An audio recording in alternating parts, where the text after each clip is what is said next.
Hi everyone, it's Nat. Welcome if you're new here. Welcome back if you're returning. Today we are doing hashtag. It's been a while since I've done one, and I've been meaning to do this one for the entire month of October. So enjoy it right now, right before Halloween. And that is the trick or treat. Trick or treat tarot tag by Afton with a Z. And I will tag them. And so let's just jump right into it. I had some trouble with this tag, so I just have a pile of decks here, and I'm just going to pick them as the prompts come up. So the first prompt is the trick, a deck that always seems a bit mischievous, and I chose the Out of Hand Tarot. This is the pocket edition. And I chose this one because it's seen from a first person perspective,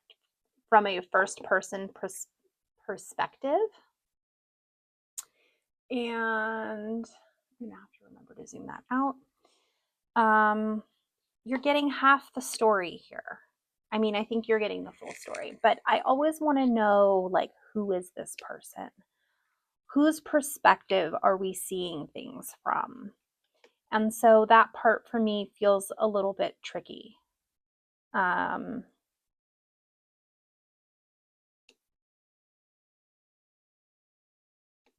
It puts you in the first person perspective, but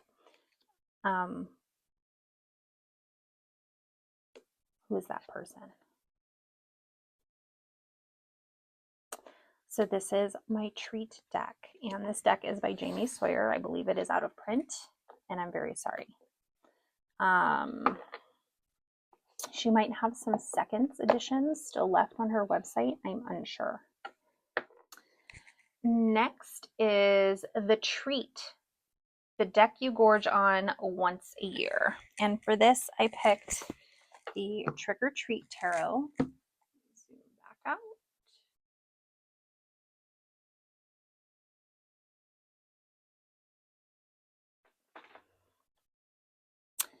This is written by Barbara Moore, illustrated by Jonathan Hunt. Trying not to light my box on fire. I just did this one for Flip Through Friday, I believe. So we'll just go through some of the cards. But it's super cute. Definitely a deck for this time of year. And I'm very excited about it.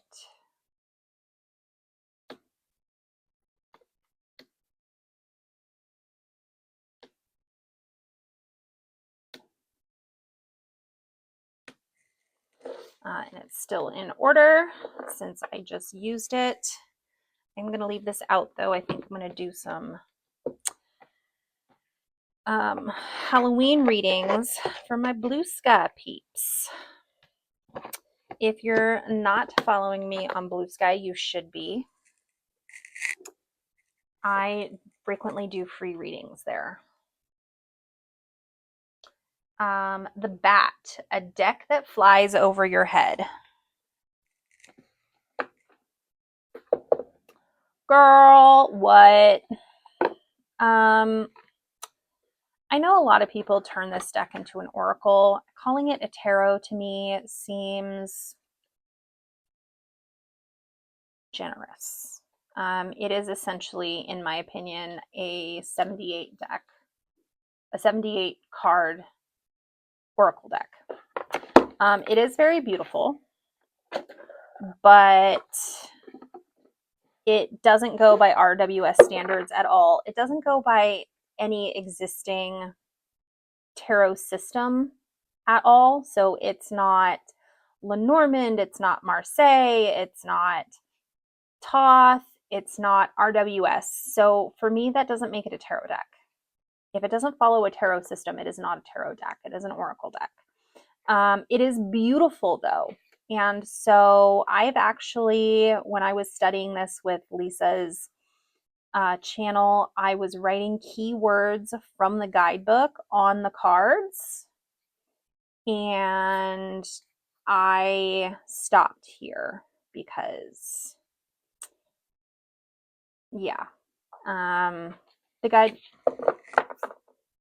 guidebook is a little new agey, starseed, fluffy, and I don't believe that kind of stuff belongs in witchy spaces. So yeah, this is the bat, the deck that flies over my head. The crystal ball, the deck that always reveals something from the mist. And for that, I chose a deck that I really love a lot, which is Sophia Litwack's Discovering Beauty Tarot. This is just a delightful deck.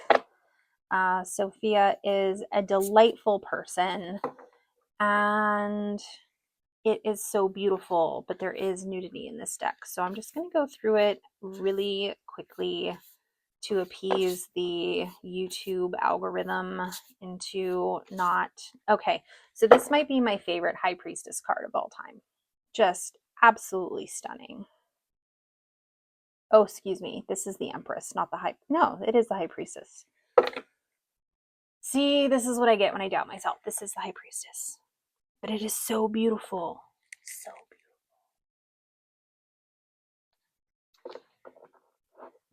And so this is the crystal ball, the deck that always reveals something. I find this deck very profound and very deep. It gives very profound, ungrounded readings, I find. So if you're looking for something straightforward that's not going to speak to you in riddles, this isn't this deck. This deck is, it's going to get you to be thinking outside of yourself. And so that is why I chose it for my crystal ball deck. Next, we have the Spider's Web, a deck that ensnares you in the tale it spins. And for that, I don't know where it went. Here it is. I chose the Quiet Rebel Tarot. This deck just kind of takes you to a different time and place. It is delightfully quirky while being very straightforward. And I love the renaming of the cards. I love the imagery. It's a very clear deck, but it brings, and if you can hear Gordy in the background, I apologize. He has just destroyed a toy, and he is very excited about it. This deck just kind of brings you to a different time and place. It is more grounded than a dream state, but not quite. I mean, you're traveling through time, but not in a way that is tangible. It's like you're meeting these characters in a dream. Anyway, I just really love this deck. And Lynn Thurman, I believe her Kickstarter ends tomorrow. So if you happen to see this tonight when I upload it, you can go and back her Misfits Diva Oracle, which I did. But I believe it ends tomorrow. So limited time only. And the Potion, a deck that's not super appetizing, but you know it works. And I picked the Anna K Tarot, and it has this horrible box design that I absolutely abhor.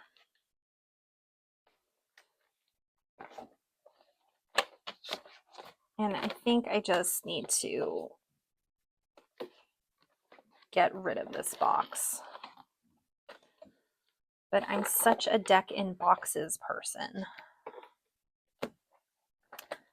that I don't know if I can. Okay. So this was my first secondhand deck. I got it for $50, which is a steal. And this deck for me, some of the images on the cards I don't find appealing.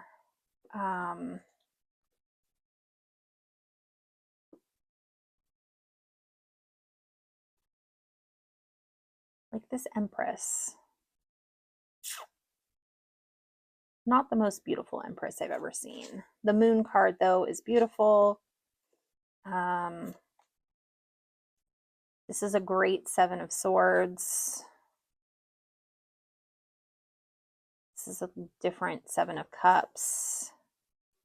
Not a big fan of this Four of Pentacles card. It's a great reader. It can be a little dramatic. Like you stub your toe and it pulls the Ten of Swords. And you're like, that's a little excessive for what I'm feeling right now, but I get it. And so that's why it's the potion. It's a great deck. It reads really well. It's just a little overly dramatic, and sometimes I don't always agree with the messages it gives, but it is a great deck. I hate the box though. The Cauldron, a deck that makes you feel like you're brewing up something witchy. And I picked the Sacred Witch from Spell. This is the Kickstarter edition. I backed the Kickstarter so you guys could get the cheap Amazon version. You're welcome. It comes with a great guidebook, and this is just a super witchy kind of fall deck. And I really enjoy it. I love everything about this deck. The gilding, that's such a great sun card. The cardstock, the guidebook, this Five of Pentacles is great. This Hermit. And all the wands have those crystals on top. Love it. So this is the Cauldron, a deck that makes you feel like you're brewing up something witchy. Next, the Jack-o'-lantern, the deck that makes you want to divine by candlelight. And I haven't used this yet, but I picked the Rhythm and Soul Tarot. This has such a hoodoo type feel. It's not really an autumn deck in my mind. It's more of a summer deck, but it really makes me feel like the hot, sticky southern summer. It makes you want to call a demon by the crossroads and battle the devil for a fiddle down in Georgia. It just has this real southern bluesy feel that just makes you feel a little extra witchy sometimes. And that's why I chose this deck. I'm not sure if that makes any sense at all.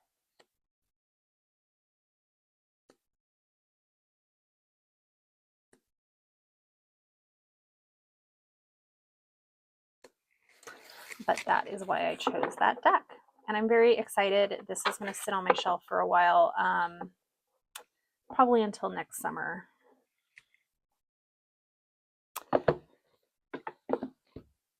Every deck has a time and a place, right? And sometimes we keep decks or we get them and it's not the right time to use them. And I'm sure anyone who collects tarot understands that. The Black Cat, the deck that lurks around the edges of your collection. And that is the Atomic Cat Tarot. I backed this on Kickstarter. This was actually the first Kickstarter I ever received. The first Kickstarter I ever backed, I still have not received, actually. So this is the first one I actually received. It was such a good experience. And I really like this deck. It's so quirky, but whenever I read with it, it just gives the most nonsensical readings. I'm just like, what? So another one of these decks that I'm keeping, but maybe it's just not my time to use it. But it is so quirky and fun.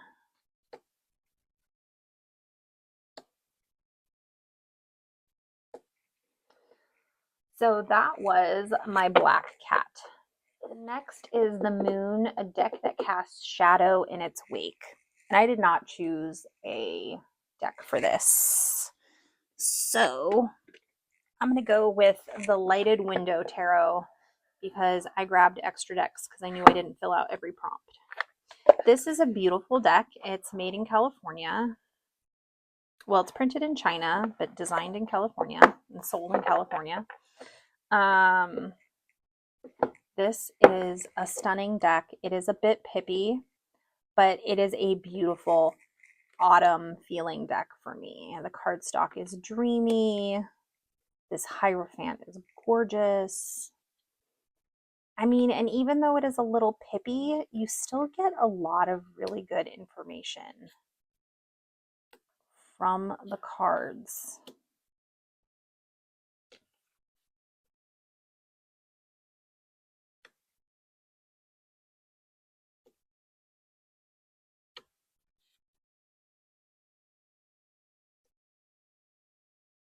I love this Chariot. I feel like it brings out different meanings because you have this canoe that's still, but the water is moving past it. And you have to get into the canoe and paddle yourself.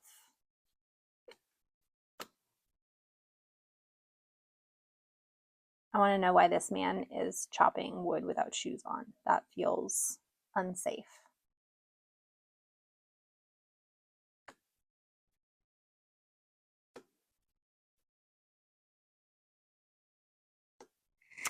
So this is the Lighted Window Tarot, and that is the Moon, a deck that casts shadow in its wake. Next is the Broomstick, a deck that whisks you away to another place. This is my second deck that I had just in case, and this is the Cozy Witch Tarot. This deck is just quintessential autumn to me. And it's such a soft deck. I really like it. So you have, did I put this in? No, it's not in order. It just happens to have the Fool on the front. So she's in her boots and her sweater. The windows open with some autumn breeze. She's getting her coffee. It's a really autumny deck for me. And this makes me feel like Halloween.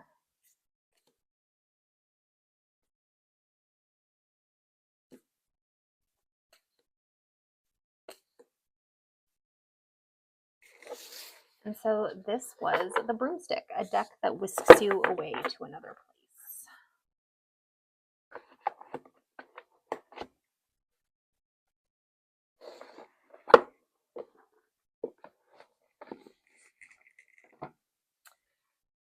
Next, we have the Spellbook, a deck with the most enchanting guidebook.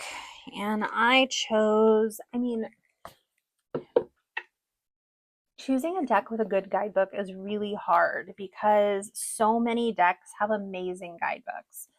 I chose the Unbridled Spirit Tarot. just because it has this typical Llewellyn guidebook. It is a unique tarot deck, being all horses and equestrian sports. It has this beautiful full color guidebook. And it has so much information before you even get to the cards. This is really a book that I need to read cover to cover. But who has the time to read all of their tarot books cover to cover? So it's got spreads. And then you get into the cards. Each card has a significant page to it. So I just really enjoy this guidebook.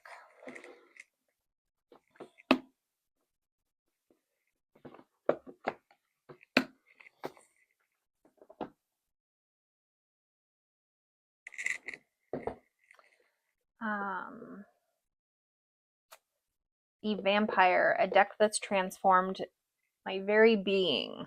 I don't have one, so I just chose a Halloween deck.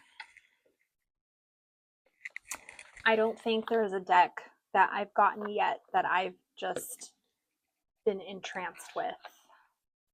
So I just picked one that was super Halloweeny.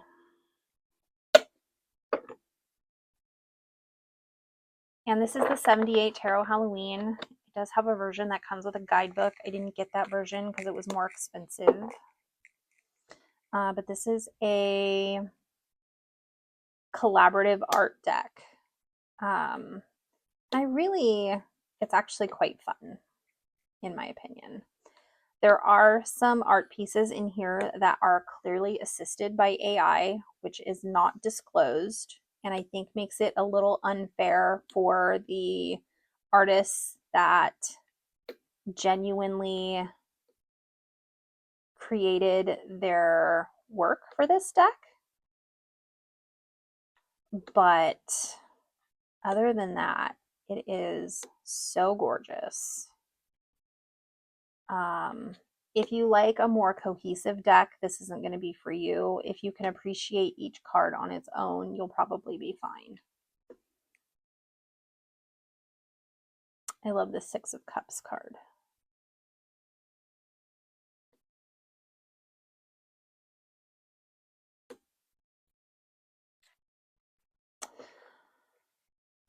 So that is the deck that I chose for prompt number 13, the Vampire.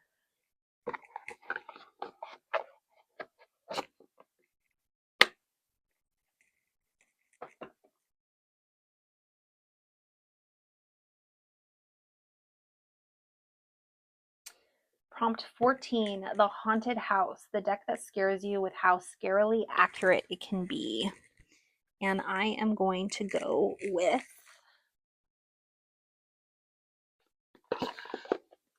the Lightseers Tarot. This is my mass market version. I have the indie version, but I don't break it out very often. It's just too valuable, which is why I bought this indie version, or this mass market version, because I didn't want to ruin my indie version. Anyone that's worked with this deck, you either love it or you hate it. Most people love it. And I find that it's just a real deck. Also, all the kings in this one are hot. Like, that guy looks like Timothy Oliphant, in my opinion. So anyway, this is the Haunted House.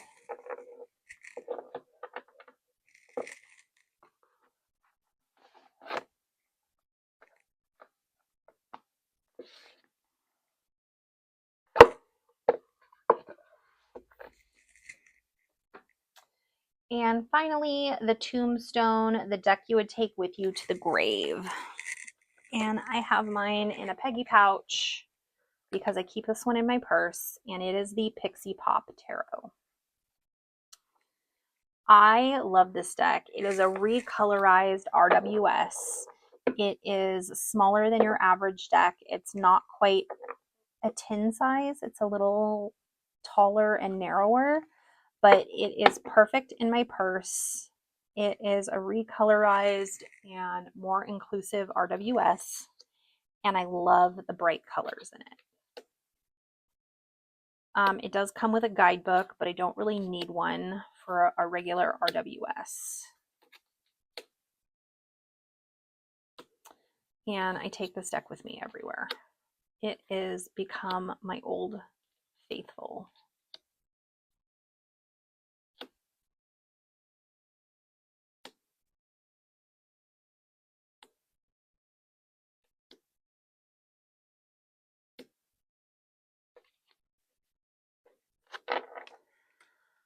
So there we have it. That has been my Trick or Treat Tarot and Trick or Treat Tarot tag. And thank you so much for joining me.